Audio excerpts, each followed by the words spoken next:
Taoiseach, across the UK today there are more than 2 million workers on strike. Teachers, rail workers, higher education workers, people who work on border checks in the north. We have UCU members also on strike, and that follows, of course, a series of strikes by health workers.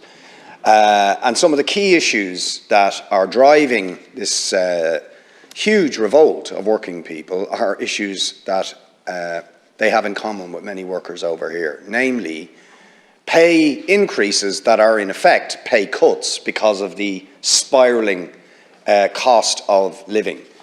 And I just wonder, when you consider the report done by Oxfam in the last week or so, and there was a briefing this week, where they identified the fact that absolutely extraordinary growth in the wealth of the very richest people, the millionaires and the billionaires in this country, that if it was modestly taxed, they proposed we could raise €8 billion in extra revenue that precisely could pay decent wages to workers, address the housing crisis and public services. And they are arguing for this internationally.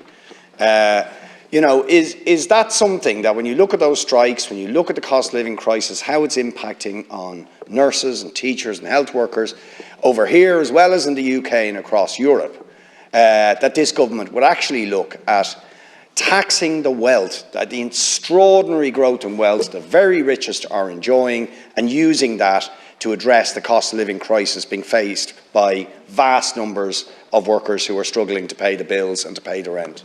The government continues to communicate its deep concerns about what's happening and the unilateral approach being taken by the UK government.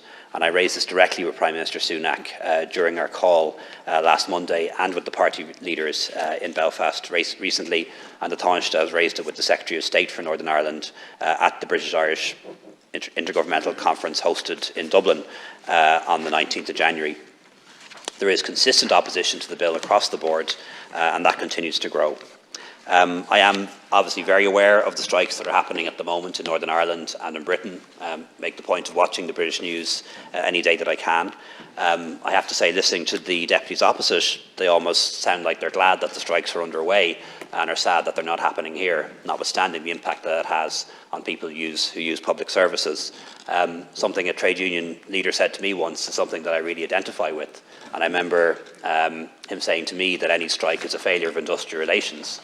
And while it is easy to go out on strike, it's much harder to settle a dispute because that means having to sell to your members less than what they have been demanding. And I thought that was a very pertinent comment, and that wasn't from me, that was from a trade union leader.